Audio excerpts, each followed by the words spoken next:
Sound కూడా. హల్లెలూయా, హల్లెలూయా, హల్లెలూయా. మన ప్రభువును రక్షకుడైన యేసు క్రీస్తు పరిశుద్ధమైన నామములో చేరి వచ్చిన దైవ బిడ్డలందరికీ హృదయపూర్వకమైన వందనాలు. ప్రియమైన సహోదరి సహోదరులారా, ఇటు యొక్క సమయంలో దేవుడి యొక్క వాక్యాన్ని మనం జ్ఞాపకం చేసుకుందాం. ప్రియులారా, మనం అనుకుంటాం కదా, మనం ఆలోచించుకుంటాం కదా, నేను ప్రార్థనకి వెళ్ళాలి, నేను ప్రార్థనలోకి ముందుగా వెళ్ళాలి, నేను చక్కగా పాటలు పాడాలి, చక్కగా నేను ప్రార్థన చేయాలి, చక్కగా నేను బైబిల్ చదవాలి అని అనుకుంటాం. మనం పాటలు పాడాలనుకుంటాం, ప్రార్థన చేయాలనుకుంటాం, ఆరాధన చేయాలనుకుంటాం, అందరికంటే ముందుగా మనం వెళ్ళి కూర్చోవాలనుకుంటాం. కానీ నా ప్రియమైన సహోదరా, ఆ ప్రార్థన సమయం వచ్చే కల్లా, ఆ ప్రార్థన మందిరానికి వెళ్ళే సమయం వచ్చే కల్లా అనేకమైన పనులు మనకు ఎదురవుతుంటాయి, అనేకమైన ఒత్తిళ్ళు మనకు ఎదురైతాయి, అనేకమైన పనులు మన ముందుకుంటాయి. ప్రియులార, ఇప్పుడు మనం అనుకుంటున్న ఆశ ఏంటి? దేవుడు సన్నిధికి వెళ్ళాలని, దేవుడి మందిరంలో నేను పాట పాడాలని, దేవుడి మందిరంలో నేను ప్రార్థన చేయాలని, దేవుడి మందిరంలో వాక్యం వినాలని ఆ రాత్రంతా ఎంతగానో ఆశపడ్డా. కానీ తెల్లారి పాటికల నీ ఆశ, నీ ఆలోచన, నీ మనసు ఏమవుతుందంటే ఇవన్నీ అనేకమైన వాటి ఒత్తిడి వచ్చేసింది అన్నమాట. ఏంటి ఒత్తిడి వచ్చినాయి అంటే, నాకు చుట్టాలు రావటం వల్ల నేను ప్రార్థనకు ఆగిపోవాల్సి వస్తుంది, లేకపోతే నేను ఈరోజు హాస్పిటల్కి వెళ్ళాలి కాబట్టి ప్రార్థనకి ఆగిపోవాల్సి వస్తుంది, లేకపోతే నేను ఫంక్షన్కి పోవాలి కాబట్టి ప్రార్థనకి ఆగిపోవాల్సి వస్తుంది, నేను పెళ్లికి పోవాలి కాబట్టి ప్రార్థనకి ఆగిపోవాల్సి వస్తుంది, లేకపోతే ఒక మనిషి చనిపోయాడు కాబట్టి ఆ మనిషిని చూడటానికి వెళ్ళాలి కాబట్టి ప్రార్థనకి ఆగిపోతున్నారు. ఇంకా కొంతమంది ఏమంటారంటే, నాకు ఇంట్లో పని కాలేదు కాబట్టి నేను ఈరోజు ప్రార్థనకు రాలేకపోతున్నా. కొంతమంది అంటారు కదా, నేను ఈరోజు మంచిగా వంట చేసుకొని ఈరోజు నా భర్త, నా పిల్లలు అంతా సంతోషంగా ఇంట్లో ఉండాలని అనుకొని ప్రార్థనకి రారు. కొంతమంది ఏమంటారంటే, ప్రార్థన సమయంలో ఏం చేస్తామంటే, ఈ ప్రార్థన కంటే పార్కు పోదాంలే అని ప్రార్థన రాకుండా పార్కు పోయే వాళ్ళు అన్నారు. కొంతమంది ప్రియులరా, ఆ ఇంటికి పోయి ముచ్చట్లు పెట్టి ఆ ప్రార్థన సమయానికి రాలేకపోతారు. ప్రియుల, దీని అంతటి కారణం ఎవరంటే అపవాది. హల్లెలూయా. ఇదంతా అపవాది, ఇదంతా దయ్యం చేసే పని, ఇదంతా లూసిఫర్ చేసే పని. ఎందుకు అది అడ్డపడుతుంది? ఎందుకు అడ్డుకట్లేస్తుంది? ఎందుకు నిన్ను దేవుడిలో ఎదగనీయకుండా, దేవుడిలో నిన్ను గడపకుండా చేస్తుందంటే, నువ్వు అనుకుంటావు కదా, అయ్యో నేను చక్కగా మందిరానికి వెళ్ళి పాటలు పాడాలని అనుకున్నావు, చక్కగా ప్రార్థన చేయాలనుకున్నావు. అది ఎవరిన్నారు? దయ్యం. ఆహా, నువ్వు ఎట్ట ప్రార్థన పోతావు, ఎట్ట నువ్వు మందిరానికి పోతావు, ఎట్ట నువ్వు సంఘంలో చేర్చబడతావు అని నీకు తెల్లపాటికల్లా ఏదో ఒక బాధ, ఏదో ఒక సమస్య, కాలు నొప్పో, కడుపు నొప్పో, తల నొప్పో, కళ్ళు తిరగటమో, నడుము నొప్పో, లేకపోతే పిల్లగాల పరిస్థితి బాగలేకనో, ఇంటి పరిస్థితి బాగలేకనో, ఇంటి పండుగ, ఏదో ఒక రీతిగా నిన్ను అడ్డగిస్తున్నారు, ఏదో ఒక రీతిగా నిన్ను అడ్డుకుంటున్నారు. ఎందుకంటే వాడు నిన్ను ఎందుకు అడ్డుకుంటున్నారంటే, నువ్వు వాక్యం వింటే నువ్వు బాగుపడతావు, ఆయన పాటలు పడితే నువ్వు స్వస్థత పొందుకుంటావు, ఆయన ప్రార్థన చేస్తే నీకు అద్భుతములు జరుగుతాయి. ఇవన్నీ అద్భుతం నీకు జరగకుండా, స్వస్థత నీకు జరగకుండా, సమాధానం నీకు రాకుండా, ఆశీర్వాదం రాకుండా, దేవుడు ప్రేమను పొందకుండా, దేవుడు సహవాసం లేకుండా నేనేం చేస్తుందంటే నీ మైండ్ని ప్రియులారా తలకిందులుగా మారుస్తుంది. అది చేద్దాం, ఇది చేద్దాం, అది పోదాం, ఇది పోదాం, అంతా నేను గందరగోళంగా చేస్తుంది. నీ మైండ్ అంతా, నీ ఆలోచన అంతా గందరగోళంగా చేస్తుంది. ఈరోజు నువ్వు దాని శక్తి ఏంటో గ్రహించాలి ప్రియులారా. అపవాది మనకి వేసే అడ్డుకట్లు వాడిని తెంచాలి, అపవాది వేసే గాలాలని మనం తెంచాలి ప్రియులారా. అందుకనే బైబిల్లో బలమైన ప్రార్థన, బలమైన శక్తి పొందుకున్నాడు. ఈరోజు మనకి ప్రార్థన శక్తి కావాలి. ప్రార్థన ఆయుధాన్ని మనం ధరించుకోవాలి. ప్రార్థన అనుభవంలోకి మనం రావాలి. ఈరోజు మనము మన జీవితాలు అద్భుతముగా దేవుడు ఆశీర్వాదం మనం పొందుకోవాలంటే నువ్వు చేయవలసింది మోకాలేసి ప్రార్థన చేయాలి. అపవాదిగాడు ప్రియులారా గద్దెచ్చు సింహం వల్ల ఎవరిని మింగుదామని అది బజార్లో తిరుగుతుంది, ఇల్లు తిరుగుతుందంట. ఎవరిని మింగుదామా అని హల్లెలూయా. దేవుడు అంట ప్రియులారా అప్పుడప్పుడు మనకి పరీక్ష పెడతారనమాట. ఆ పరీక్ష పెట్టినప్పుడు ఏం చేస్తారంటే మనకి కొన్ని దెబ్బలు ఎదురైతాయి, కొన్ని అవమానాలు ఎదురైతాయి, కొన్ని కష్టాలు ఎదురైతాయి, కొన్ని బాధలు ఎదురైతాయి. వాటిలో తట్టుకుంటున్నా నిలబడని కూడా చూస్తారు ప్రియులారా. నువ్వు వాటిలో ఆ బాధల్లో నువ్వు ఏడుతుంటే ఏ దేవుడైతే నీకు పరీక్ష పెట్టినో నీ ఏడుపు చూసి మళ్ళీ ఆ బాధలన్నింటినీ ఆయనే తప్పించేది. హల్లెలూయా.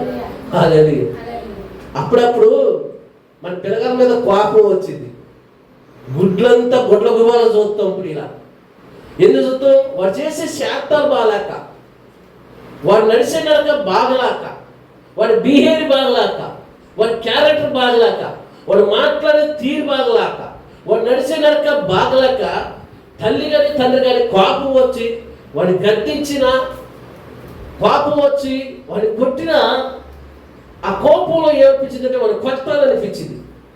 తర్వాత వాడు ఏడుతుంటే మళ్ళీ జాలి పడుతుంటాం. మళ్ళీ జాలిపడి దగ్గర తీసుకొని వాడికి 10 రూపాయలు ఇస్తే వాడు సంతోషంగా మళ్ళీ ఇస్తారు. ఇక్కడ అర్థం చేసుకోవాలి, ఆ కోపంలో ఎందుకు గద్దించిండా, ఆ కోపంలో ఎందుకు ఒక దెబ్బ కొట్టిండా అనేది ఆలోచన చేయాలి. రోజు దేవుడు కూడా ప్రియులరా నిన్ను నన్ను చెబుతున్న మాట తెలుసా ప్రియులరా? మెలుగు కలిగి మనము ప్రార్థన చేయాలి. ఏం చేయాలంట? మెలుగు కలిగి ప్రార్థన చేసుకోవాలి. ఈరోజు ప్రార్థన కరువైపోయిందండి. సంఘాల ప్రార్థన కరువైపోయింది, విశ్వాసుల ప్రార్థన కరువైపోయింది, సంఘ పెద్దల ప్రార్థన కరువైపోయింది, సేవకుల ప్రార్థన కరువైపోయింది, సేవకురాల ప్రార్థన కరువైపోయింది. ప్రార్థనే మన జీవితాన్ని ఎలా పెట్టేది కాబట్టి, ప్రార్థనే మన కుటుంబాన్ని కట్టేది కాబట్టి, ప్రార్థనే మన స్థితిని మార్చేది కాబట్టి, ప్రార్థనే మన పరిస్థితులన్నీ చక్కబెట్టేది కాబట్టి ఆ ప్రార్థనే మనల్ని చేయట్లేదు. ఎందుకు తెలుసా ప్రియుల? ఈ మొబైల్ ఫోన్లు వచ్చినాయి, స్మార్ట్ ఫోన్లు వచ్చినాయి, కలర్ టీవీలు వచ్చినాయి, ఫ్రెండ్స్ వచ్చారు, బంధువులు వచ్చారు, ఎక్కడ లేని అందరూ వచ్చేసారు. నువ్వు ప్రార్థనలో గడపలేకపోతున్నావు, బైబిల్ చదవలేకపోతున్నావు, దేవుని స్తుతించలేకపోతున్నావు. బాప్టిజం పొందేటప్పుడు ఏం చెప్పిను? బాప్టిజం పొందేటప్పుడు మనం ఏం చెప్పిను? ఎంత జాగ్రత్తగా ఏమని ఎంత పద్ధతిగా చెప్పావు. ఈరోజు దేవుడు చూడట్లేదా మనల్ని? నన్ను చూడట్లేదా? మిమ్మల్ని చూడట్లేదా?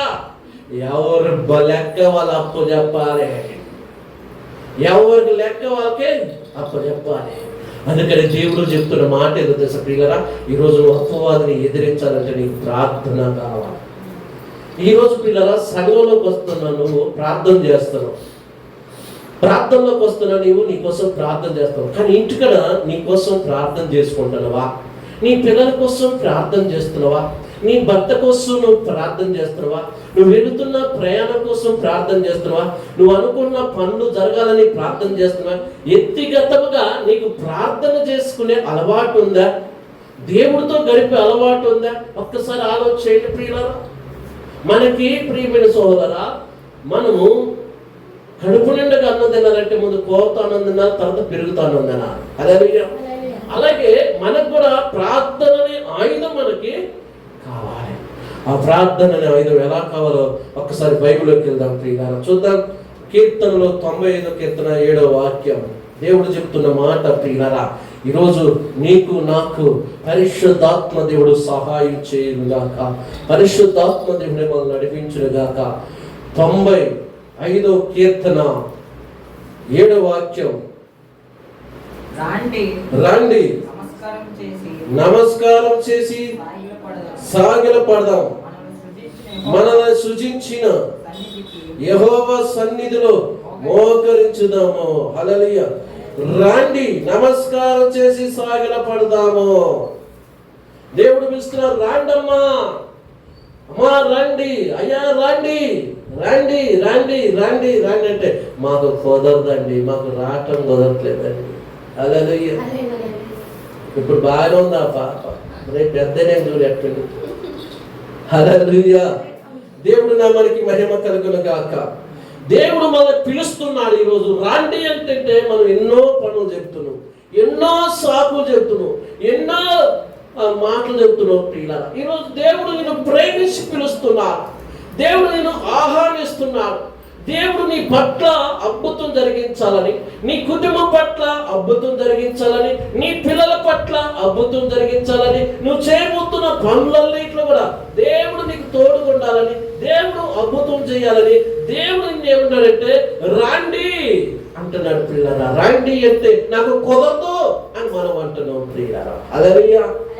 రండి అని దేవుడు అంటే మనం ఏమంటున్నాం, కుదరదు అంటున్నాం. ప్రియులారా నిజంగా ఈరోజు మనకి దేవుడు అంటే భయం ఉందా? దేవుడు అంటే మనకి భయం ఉందా? దేవుడు సన్నిధి అంటే మనకు భయం ఉందా? దేవుడు మందిరం అంటే భయం ఉందా? దైవ సేవకుడు అంటే భయం ఉందా? ఒక్కసారి ఆలోచించేయండి ప్రియులా. ఒక్కసారి మన మనసులోనే ఎనికి తిరిగి చూసుకుందాం ప్రియులా. ఈరోజు మన పరిస్థితి ఏంటి? ఏమండి, మొన్న దాకా బాగానే ఉన్నారు. ఏమండి, మొన్న దాకా బాగా సమస్యలు ఎక్కువైనానే గడ్డ పొందాక చనిపోయే వయసు కాదు, సలహా చెప్పు లేక. సలహా చెప్పిన వింటారా? కొంతమంది వింటారా? వినరు. అందుకనే దేవుడు చెప్తుగా ఇంట్లో పెద్దోళ్ళు ఒకరు ఉండాలి. పెద్దోళ్ళు ఒకరు మనం వాళ్ళు వద్దు అంటాం. వాళ్ళు ఉంటే వాళ్ళ మాటలు మనం వినొద్దు, వాళ్ళు చెప్పే పని చేద్దాం. రాండి నమస్కారం చేసి సాగిల పడదాము. మనల్ని సృజించిన అంటే మనల్ని సృజించిన దేవుడు, మనల్ని నిర్మించిన దేవుడు, మనకి ఈ శరీరాన్ని ఇచ్చిన దేవుడు, ఆ ఆకారాన్ని ఇచ్చిన దేవుడు, ఈ అందం ఇచ్చిన దేవుడు, ఈ రూపం ఇచ్చిన దేవుడు, జీవాత్మని ఇచ్చిన దేవుడు, ఊపిరినిచ్చిన దేవుడు, భూమి మీద బతకమని అవకాశం ఇచ్చిన దేవుడు సన్నిధిలో మనం ఏం చేస్తాము? సాగిల పడదాము అంటారు. సాగిల పట్టం అంటే తెలుసా ప్రియులారా? సాగిల పట్టం అంటే స్పష్టంగా సాగిల పట్టం అంటే ఏంటి తెలుసా? ముక్కు నేల కానాలంట. ఇవాళ వందనాలు పెట్టడానికే మనం చేతులు రావట్లేదు, ఇక వంగుతున్నాం. రెండోది అంటారు యెహోవా సన్నిధిలో మోకరించండి అంటే ఈరోజు ముసలోళ్ళు అంటే కాలు నొప్పులు ఒళ్ళు నొప్పులుగా తొన్నాం. ఓయిసోకి ఏమైంది? ఏమంటే మోకాలేసి ఆకాశం చేతులెత్తి ప్రభువా నా జీవితానికి అప్పగిస్తున్నాను అయ్యా నాకు అన్ని విధాలుగా నీ తోడున్నావు అంటే ఆయన కూడా కనికరిస్తూ నీ ప్రార్థన. నువ్వు వచ్చి గోడ మీద పిల్లలు ఆముతుని కూర్చొని మోకాలైనా ఏవే చప్పట్లు పట్టుకునే గొంతు తెచ్చి పాడబడని పాడవే. మూగు దనాలు చూస్తున్నావు, గుడ్డు దనాలు గూరి పిల్లలు అట్లా చూస్తున్నావు. ఇక అప్పుడప్పుడు మనం బ్యాంక్ షాప్ పోతే ఎట్టుంటే బట్టల షాప్లో బొమ్మలు ఎట్టుంటే ఇవి మేకప్ వేసి అమ్మాయిలు ఉన్నట్టే ఉంటారు. అదంతా అవునా కదా? మనం బొమ్మలం కాదు కదా. దేవుడి సన్నిధిలోకి వచ్చినాక ఉత్సాహం ఉండాలి, సంతోషంగా ఉండాలి, ఆయన ఆరాధన చేయాలి, ఆయన మహిమపరచాలి. ఆయన సన్నిధిలో మనం యెహోవా సన్నిధిలో మోకరించుదాము అంటున్నాడు. మనం మోకాలు వేయాలండి. ఈరోజు మోకాలు వేసి మనం ప్రార్థన చేసుకోవాలి. మన యొక్క బంధువుల కోసం ప్రార్థన చేయాలి, మన కుటుంబం కోసం ప్రార్థన చేయాలి. ఈరోజు ఎక్కువగా మీరు ప్రార్థన చేయండి. ప్రార్థనకి ఎక్కువ అవకాశం ఇవ్వండి. ప్రార్థనే మన పరిస్థితులని మార్చేది, ప్రార్థనే మన స్థితిని కూడా మార్చేది. ప్రియులారా ఈరోజు ప్రార్థన చేయాలంటే అయ్యో ప్రార్థన ఎట్ట చేయాలి, ప్రార్థన ఎట్ట చేయాలంటే నేర్పుతుడు దేవుడు. యేసయ్య నన్ను ఈ రోజంతా కాపాడు, రాత్రి వేళ పడుకుంటాను, నాకు తోడుకుంటాను అని చెప్పినా ప్రార్థనే. ప్రభా ఈ రోజు నాకు మంచిగా భోజనం పెట్టిన నీకు స్తోత్రాలు అని చెప్పినా ప్రార్థనే. ఈరోజు ప్రార్థన చేయటం మనకు రావాలి. ముఖ్యంగా ప్రార్థన చేయటం రావాలి, ప్రార్థన నేర్చుకోవాలి. ఎందుకంటే ఆహారం లేక బాధపడుతున్నారు, వారి కోసం ప్రార్థన చేయాలి. ప్రభా ఆహారం నాకు ఇచ్చావు, ఆహారం లేని వారికి ఆహారం దయచేయాలి, ప్రార్థన చేయాలి. మనకి దేవుడు వస్త్రాలు ఇచ్చిండు, ప్రభువా వస్త్రాలు లేక బాధపడుతున్న వారికి వస్త్రాలను దయచేయాలి, మనం ప్రార్థన చేయాలి. మనకి ఇల్లు ఇచ్చిండు. ఇల్లు లేని వాళ్ళు ఎంతో మంది ఇబ్బందులు పడుతున్నారు. ప్రభు వారికి కూడా చక్కని ఇల్లు ఇవ్వని ప్రార్థన చేయాలి. ఈరోజు మనం దేనికోసం ప్రార్థన చేస్తున్నాం చెప్పండి పిల్లలు? దేనికోసం? మన కుటుంబంగా ప్రార్థన చేస్తున్నామా? మన మందిరంలోకి వచ్చి చక్కగా పాటలు పాడుతున్నాం, కానీ నువ్వు మోకాలేసి ప్రార్థన చేస్తున్నావా? మోకాలేసి దేవుడి సన్నిధిలో నువ్వు ప్రార్థన చేస్తున్నావా?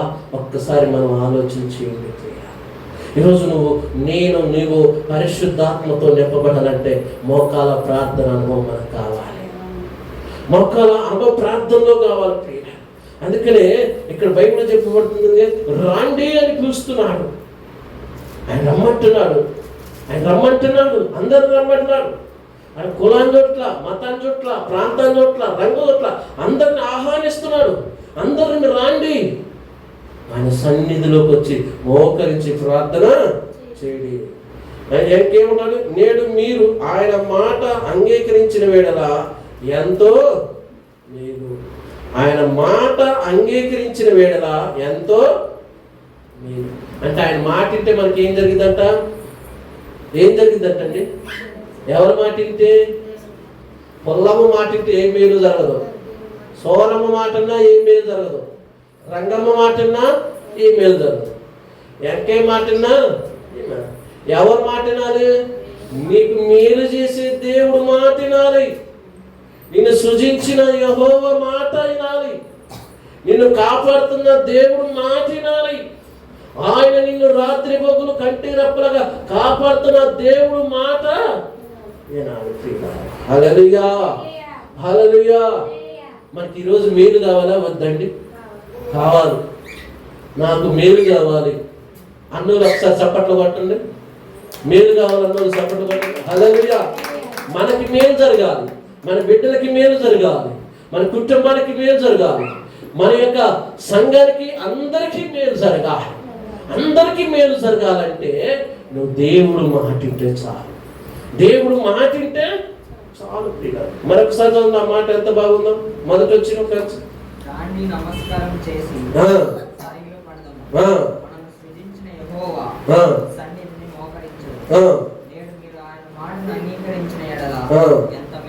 చూడండి అండి ప్రియులరా, ఆయన మాట వింటే మనకి మేలు జరిగింది.